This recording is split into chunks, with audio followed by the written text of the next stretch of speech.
हरे कृष्णा। आप सभी का स्वागत है आपके अपने चैनल आस्था, श्रद्धा और भक्ति में। चैत्र मास की इस पावन कथा श्रृंखला में हम भगवान श्री राम के दिव्य जीवन से जुड़ी सुंदर और प्रेरणादायक कथाओं का श्रवण कर रहे हैं। ये वही पवित्र समय है जब संपूर्ण सृष्टि प्रभु श्री राम के जन्मोत्सव यानी रामनवमी की तैयारी में मग्न होती है। महर्षि वाल्मीकि द्वारा रचित रामायण केवल एक कथा नहीं बल्कि जीवन जीने का आदर्श मार्ग है। तो आइए आज की इस कथा यात्रा को आगे बढ़ाते हैं। राजा दशरथ के वचनों में अपने पुत्र के प्रति गहरा स्नेह झलक रहा था। उनके प्रत्येक शब्द प्रेम से भरे हुए थे।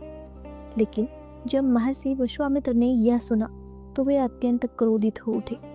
उन्होंने राजा दशरथ से कहा, राजन, पहले आपने मेरी इच्छा पूरी करने का वचन दिया और अब उससे पीछे हटना चाहते हैं। रघुवंशियों के लिए यह आचरण उचित नहीं है। यह तो कुल के पतन का संकेत है। उन्होंने आगे कहा, यदि आपको यही उचित लगता है तो मैं जैसे आया था वैसे ही लौट जाऊंगा। आप अपनी प्रतिज्ञा तोड़कर सुखपूर्वक जीवन बिताइए।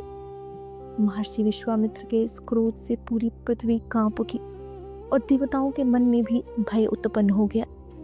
तभी महर्षि वशिष्ठ ने हस्तक्षेप करते हुए राजा दशरथ को समझाया, महाराज, आप इक्ष्वाकु वंश में जन्मे हैं जो धर्म के प्रतीक हैं। आपको अपने धर्म का त्याग नहीं करना चाहिए। उन्होंने कहा, जो व्यक्ति प्रतिज्ञा करके भी उसे निभाता नहीं, उसके सभी पुण्य कर्म नष्ट हो जाते हैं। इसलिए आप श्री राम को विश्वामित्र जी के साथ भेज दीजिए।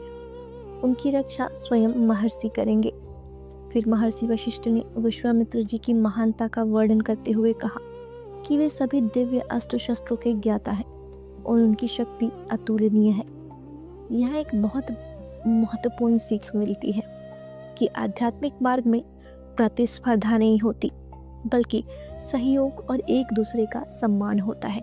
यद्यपि विश्वामित्र और वशिष्ठ में पूर्व में मतभेद रहे, फिर भी वशिष्ठ जी ने उनका समर्थन किया।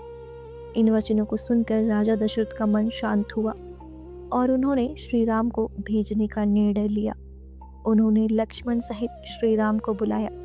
माता कौशल्या, गुरु वशिष्ठ और स्वयं राजा दशरथ ने मंगल मंत्रों के साथ उनका आशीर्वाद दिया। फिर अत्यंत भावुक होकर राजा दशरथ ने अपने पुत्र का मस्तक सूंघकर उन्हें महर्षि विश्वामित्र को सौंप दिया। उस समय वातावरण अत्यंत शुभ हो गया। शीतल वायु चलने लगी, देवताओं ने पुष्प वर्षा की और आकाश में दिव्य ध्वनियां गूंजने लगी। आगे आगे महर्षि विश्वामित्र, उनके पीछे श्री राम और उनके पीछे लक्ष्मण चल रहे थे। धनुष बाण से सुसज्जित दोनों भाई ऐसे प्रतीत हो रहे थे जैसे दिव्य सर्प अपने फन फैलाए आगे बढ़ रहे हों। वे अपनी तेजस्विता से दशों दिशाओं में प्रकाशित कर रहे थे। चलते चलते जब वे अयोध्या से दूर निकल गए तब महर्षि विश्वामित्र ने श्री राम से कुछ कहा। वह क्या था और आगे क्या हुआ, ये जानेंगे हम चैत्र मास कथा श्रृंखला की अगली कड़ी में। यदि आपको यह कथा पसंद आ रही है तो अपने अनुभव हमें कमेंट में जरूर बताइएगा। आपके हर एक कमेंट से हमें और बेहतर सेवा करने की प्रेरणा मिलती है। इसी के साथ आज की कथा को यहीं विराम देते हैं। हम फिर मिलेंगे अगली सुबह एक नई दिव्य कथा के साथ। तब तक के लिए आस्था, श्रद्धा और भक्ति के साथ जुड़ी रहिए। हरे कृष्णा।